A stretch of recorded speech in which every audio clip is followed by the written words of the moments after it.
ప్రస్తుతం విజయవాడ ఎయిర్పోర్ట్లో ఏటీసీకి సంబంధించి ఒక కొత్త భవనాన్ని 77 కోట్ల రూపాయలతో ఈరోజు ప్రారంభోత్సవం చేసుకోవడం జరిగింది. ఏదైతే ఈ కూటమి ప్రభుత్వం విజయవాడలో సరికొత్త ఇన్ఫ్రాస్ట్రక్చర్తో టెర్మినల్ బిల్డింగ్ కానీ ఏవియేషన్కి సంబంధించినటువంటి ఇన్ఫ్రాస్ట్రక్చర్ చేయాలన్నటువంటి ఆలోచన ఉందో అందులో ఒక ప్రధానమైనటువంటి భాగం ఈ ఏటీసీ భవనం. ఏటీసీ భవనం అనేది ఫ్లైట్స్ తాలూకు ఆపరేషన్స్కి చాలా కీలకమైనటువంటిది. గతంలో ఈ ఎయిర్పోర్ట్లో ఎప్పుడో 40-50 సంవత్సరాల క్రితం కట్టినటువంటి బిల్డింగ్లో నుంచి ఈ యొక్క ఆపరేషన్స్ జరుగుతున్నాయి. కానీ విజయవాడ ఆపరేషన్స్ ఇప్పుడు చాలా పెరగడం వల్ల, ఫ్లైట్ యాక్టివిటీ కూడా పెరగడం వల్ల ఈ యొక్క కొత్త భవనాన్ని నిర్మించాల్సినటువంటి అవసరం ఉంది. అయితే దీన్ని పూర్తి స్థాయిలో ఏదైతే భవిష్యత్తు ఒక 30-40 సంవత్సరాల వరకు అవసరమైనటువంటి ఎక్విప్మెంట్ కానీ, స్పేస్ కానీ, ఇన్ఫ్రాస్ట్రక్చర్ కానీ అన్నిటినీ కూడా జోడించుకొని 77 crores ఈ యొక్క అద్భుతమైనటువంటి భవనాన్ని ఈరోజు ప్రారంభోత్సవం చేసుకున్నాం. దీంతో పాటు అతి ముఖ్యమైనటువంటిది మన కొత్త టెర్మినల్ బిల్డింగ్. ఈ కొత్త టెర్మినల్ బిల్డింగ్ మీద ఈ కూటమి ప్రభుత్వం వచ్చినప్పటి నుంచి ఒక ప్రధానమైనటువంటి అంశంగా తీసుకొని దాన్ని శరవేగంగా కంప్లీట్ చేయాలని ఎన్నో ప్రయత్నాలు గతంలో చేశాం. అయితే దురదృష్టం ఏంటంటే అప్పుడు ఉన్నటువంటి కాంట్రాక్టర్ ఎవరైతే ఉన్నారో అతను సరిగ్గా చేయలేకపోవడం వల్ల, అతని కంపెనీకి ఉన్నటువంటి సమస్యల వల్ల మనం ఎంత పుష్ చేసినా, ఎంత ఒత్తిడి తీసుకొని వచ్చినా అనుకున్నటువంటి వేగంతో అది ముందుకు నడిపించలేకపోయాం. అయితే ఎప్పుడైతే వాళ్ళ కంపెనీ మీద ఒక సిబిఐ కేసు కూడా ఉండిందో ఇక వీళ్ళతో భవిష్యత్తులో చేయడానికి చాలా సమస్యలు వస్తాయని చెప్పి మరి అప్పుడు కాంట్రాక్టర్ని కూడా బదిలీ చేసి మళ్ళీ కొత్త కాంట్రాక్టర్తో వేగంగా పనులు చేపించి వచ్చే దసరా నాటికల్లా పూర్తి చేయాలన్నటువంటి సంకల్పంతో ఈరోజు కొత్త టెర్మినల్ బిల్డింగ్ తాలూకా రివ్యూను కూడా ఈరోజు పెట్టుకున్నాం. ఆల్రెడీ మీరు చూసుంటారు, పనులు మళ్ళీ చురుకుగా మొదలై చాలా మంది లేబర్ కూడా సైట్ మీద ఉండి శరవేగంగా అవసరమైతే 24 hours కూడా పనిని జరిపించి మరి యొక్క భవనాన్ని ఒక 3 నెలల్లోనే పూర్తి చేయాలని మా తరపు నుంచి మేము పూర్తిగా ప్రయత్నం అనేది చేస్తున్నాం. చంద్రబాబు నాయుడు గారు కూడా అనేక సందర్భాల్లో విజయవాడ ఎయిర్పోర్ట్ని టాప్ ప్రయారిటీగా తీసుకోండి, క్యాపిటల్ ఎయిర్పోర్ట్ ఇది, చాలా మంది దేశాల నుంచి విదేశాల నుంచి కూడా వస్తున్నారు, అలాంటిగా ఒక టాప్ క్లాస్ ఎయిర్పోర్ట్ ఇన్ఫ్రాస్ట్రక్చర్ ఇక్కడ నిర్మించాలని ఆయన కూడా ఎప్పటికప్పుడు దీని మీద రివ్యూ చేస్తున్నారు, సజెషన్స్ కూడా ఇస్తున్నారు.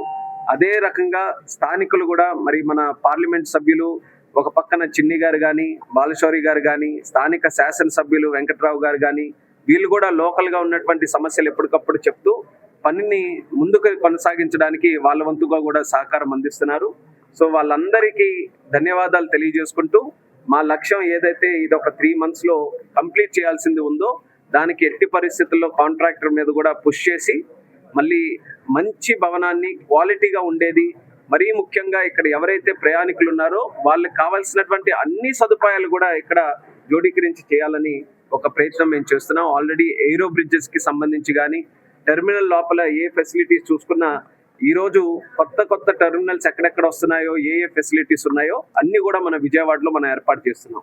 అలాగే మరొక పక్కన మీరు చూస్తే విజయవాడలో కనెక్టివిటీ పెంచడానికి 2 సంవత్సరాల్లో చాలా ప్రయత్నాలు చేసి ఢిల్లీకి అదనంగా ఫ్లైట్స్ కానీ, ముంబైకి కానీ, అలాగే భవిష్యత్తులో కూడా మనం వారణాసికి ఆగస్టు 13వ తేదీన విజయవాడ నుంచి వారణాసికి సరికొత్త కనెక్టివిటీ, అది ఎక్స్టెండెడ్ అప్ టు కోల్కతా, ఈ యొక్క కనెక్టివిటీని కూడా వచ్చే నెలలో మనం ప్రారంభించబోతున్నాం. గతంలో ఇంటర్నేషనల్ ఆపరేషన్స్ కూడా ఇక్కడ స్ట్రెంథెన్ చేయాలనంటే చంద్రబాబు నాయుడు గారు సింగపూర్ వెళ్ళి హామీ ఇస్తే 100 రోజుల్లో ఒక కొత్త ఫ్లైట్ సింగపూర్ కూడా ఇక్కడ నుంచి కనెక్టివిటీని ప్రారంభించాం. అలాగే వారణాసిలో హబ్ అండ్ స్పోక్ మోడల్ ఒక కొత్త విధానాన్ని మన భారతదేశంలో అది కూడా మన మినిస్ట్రీ తరపు నుంచి ప్రారంభించాం. దాని తాలూకా ఉపయోగం ఏంటంటే ఎక్కడెక్కడైతే ఇంటర్నేషనల్ ఎయిర్పోర్ట్స్ మన దేశంలో ఉన్నాయో అది హబ్స్కి కనెక్ట్ చేసి స్థానికంగానే ఇమిగ్రేషన్ చేసుకొని ఆ హబ్ ఎయిర్పోర్ట్స్ నుంచి వాళ్ళకి ఇంటర్నేషనల్ ట్రావెల్ చేసుకునే అవకాశం దక్కుతుంది. ఈరోజు ఢిల్లీ ఒక హబ్గా ప్రకటించాం. రానున్న రోజుల్లో హైదరాబాద్ ఎయిర్పోర్ట్ని కూడా హబ్ చేసుకుంటే మన విజయవాడ నుంచి హైదరాబాద్కి, ఢిల్లీకి వెళ్ళే ఫ్లైట్లలో ఇక్కడ స్థానికంగా ఇంటర్నేషనల్ ప్యాసింజర్స్ ఎవరైతే ఉన్నారో ఇక్కడే ఇమిగ్రేషన్ చేసుకొని అక్కడ transfer with in terminal building చేసుకొని ఇంటర్నేషనల్ ట్రావెల్ చేసే అవకాశం ఉంటుంది. ఒక ఉదాహరణగా చెప్పాలనంటే విజయవాడ నుంచి ఒక ప్రయాణికుడు అమెరికా వెళ్ళాలనంటే ప్రస్తుతం ఒక డొమెస్టిక్ ఫ్లైట్లో ఇక్కడ నుంచి ఢిల్లీ వరకు వెళ్ళి ఢిల్లీలో టెర్మినల్ బయటికి మళ్ళీ వచ్చి లగేజ్ అంతా కూడా తీసుకొని బయటకు వచ్చి మళ్ళీ ఇంటర్నేషనల్ టెర్మినల్కి వెళ్ళి అక్కడ మళ్ళీ లగేజ్ చెక్ ఇన్ చేసుకొని ఇమిగ్రేషన్ చేసుకొని మళ్ళీ అక్కడ నుంచి అమెరికా వరకు ప్రయాణం చేయాల్సి వస్తుంది. అదే కానీ హబ్ అండ్ స్పోక్ మోడల్లో విజయవాడను మనం కనెక్ట్ చేస్తే విజయవాడలో మనకి ఇంటర్నేషనల్ ఫెసిలిటీ ఉంది కాబట్టి ఆ ప్రయాణికుడు ఆయన తాలూకా ఇంటర్నేషనల్ ఇమిగ్రేషన్ ఫెసిలిటీ అంతా కూడా ఇక్కడే కంప్లీట్ చేసుకొని ఢిల్లీలో ల్యాండ్ అయిన తర్వాత టెర్మినల్ బయటికి వచ్చేటటువంటి పరిస్థితి లేకుండా టెర్మినల్ లోపలే ఇంటర్నల్ గా ఆయన ట్రాన్సిట్ చేసుకొని మళ్ళీ అమెరికా వెళ్ళే ప్రయాణం చేసుకోవచ్చు. కాబట్టి చాలా సులభంగా ప్రయాణికులందరూ కూడా ఇంటర్నేషనల్ ట్రావెల్ కి అది చాలా ఉపయోగపడుతుంది. అందుకే హబ్ అండ్ స్పోక్ ఆపరేషన్స్ మొదలు పెట్టాం. ట్రయల్ బేసిస్ మీద వారణాసిలో మొదలు పెట్టాం. చాలా మంచి రెస్పాన్స్ వచ్చింది. మరొక కొత్త 8 స్టేషన్స్ లో ఈ 25న మనం మొదలు పెట్టబోతున్నాం. అందులో విజయవాడ అలాగే విశాఖపట్నం దాన్ని కూడా తీసుకొని ఇంటర్నేషనల్ కనెక్టివిటీ భవిష్యత్తులో మన విజయవాడ ప్రాంతం నుంచి కూడా పెరగడానికి అదొక అద్భుతమైనటువంటి అవకాశంగా మేము భావిస్తున్నాం. సో ఒక పక్కన ఇంటర్నేషనల్ ఆపరేషన్స్, మరొక పక్కన డొమెస్టిక్ కనెక్టివిటీ, మరొక పక్కన స్థానికంగా ఇన్ఫ్రాస్ట్రక్చర్ ఏదైతే టర్మినల్ బిల్డింగ్ ఉందో దీని మీద ఫుల్ ఫోకస్ పెట్టి ఇది ఎంత తొందరగా వీలైతే అంత తొందరగా పనిని పూర్తి చేయాలన్న సంకల్పంతో ఈరోజు మా చైర్మన్ గారు కానీ అలాగే ఎయిర్పోర్ట్ అథారిటీ ఆఫ్ ఇండియా నుంచి అన్ని టీమ్స్ ను కూడా పిలిపించి చాలా డీటెయిల్ గా ఈరోజు మేము రివ్యూ చేయబోతున్నాం.